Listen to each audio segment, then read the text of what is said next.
For most of human history, armies fought, moved, and survived without radios, satellites, drones, or aircraft.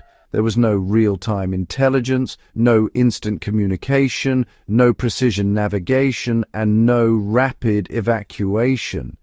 And yet, armies crossed continents, maintained cohesion, coordinated large formations, and survived in hostile environments for years at a time.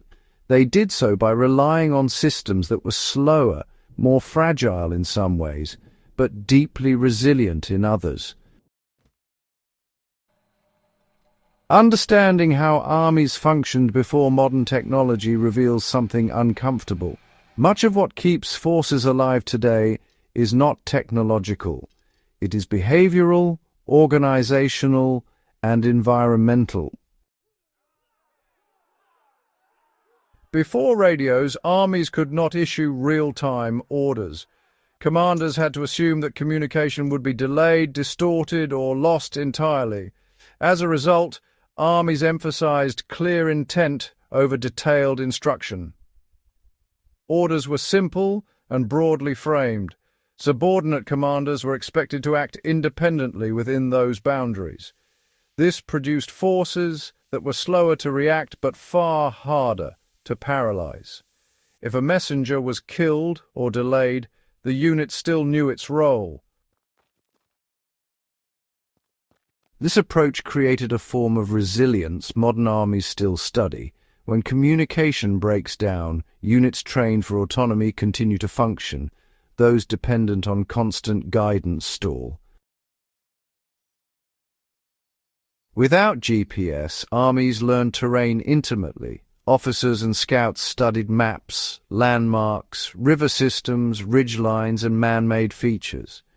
March routes were planned around water access, defensible ground, and natural boundaries. Soldiers were trained to orient themselves using sun position, wind patterns, vegetation, and elevation changes. Roads mattered less than understanding how the land itself behaved. This allowed forces to move even when maps were outdated or inaccurate. Terrain literacy was not a specialist skill. It was embedded throughout the force because getting lost meant starvation, exposure, or ambush. Before air support or rapid resupply, logistics really defined operational limits. Armies lived or died honestly based on their ability to move food, water, animals, and tools over long distances. Supply lines were slow, vulnerable, and, finite. As a result, armies planned campaigns around seasons, harvest cycles, and weather.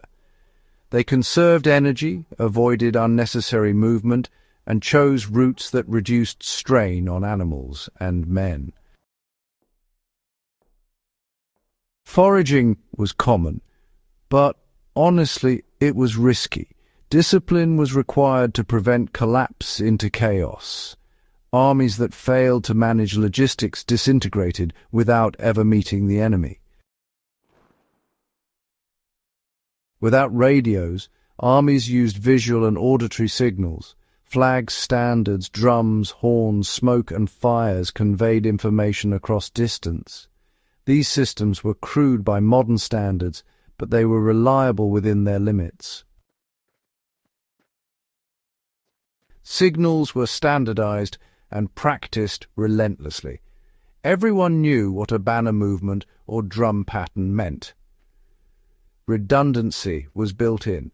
If one signal failed, another could convey similar information. The key was expectation management. Armies did not rely on constant updates. They relied on agreed cues and timing. Without air support or rapid reinforcement, panic could destroy an army faster than the enemy. Soldiers had to trust that support existed even if it was not visible or immediate. Training emphasized formation, routine, and restraint.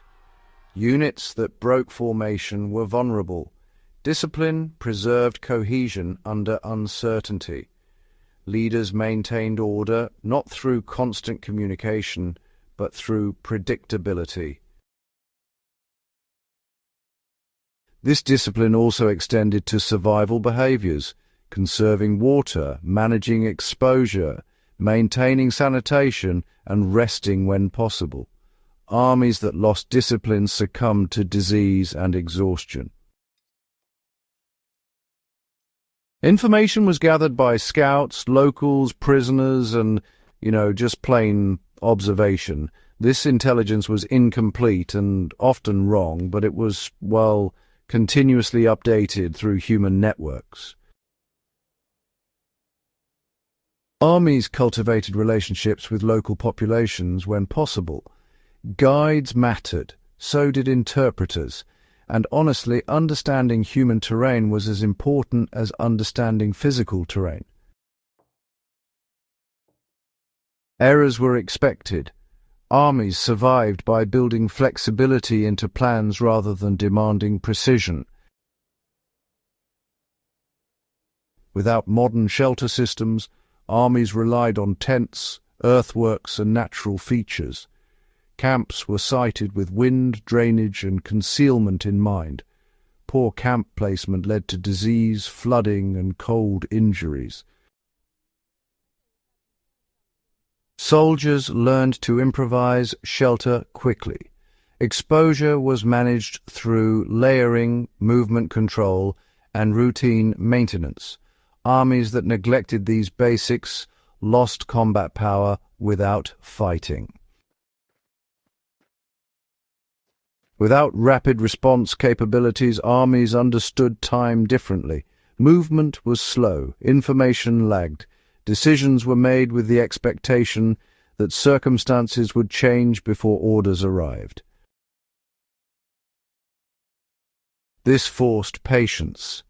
Armies survived by avoiding unnecessary engagements, choosing favorable conditions, and letting the environment weaken the enemy. Time was used deliberately, not wasted chasing speed. Modern militaries study pre-radio warfare not out of nostalgia, but necessity. Technology can be denied, disrupted, or destroyed. When it is, armies fall back on older methods. The principles that kept ancient and early modern armies alive still apply. Decentralized command, terrain awareness, logistical discipline, behavioral resilience, and patience. Technology accelerates war, but it does not change its foundations. Long before radios, GPS, or air support, armies survive by understanding a simple truth. When systems fail, humans and habits carry the fight. Strange.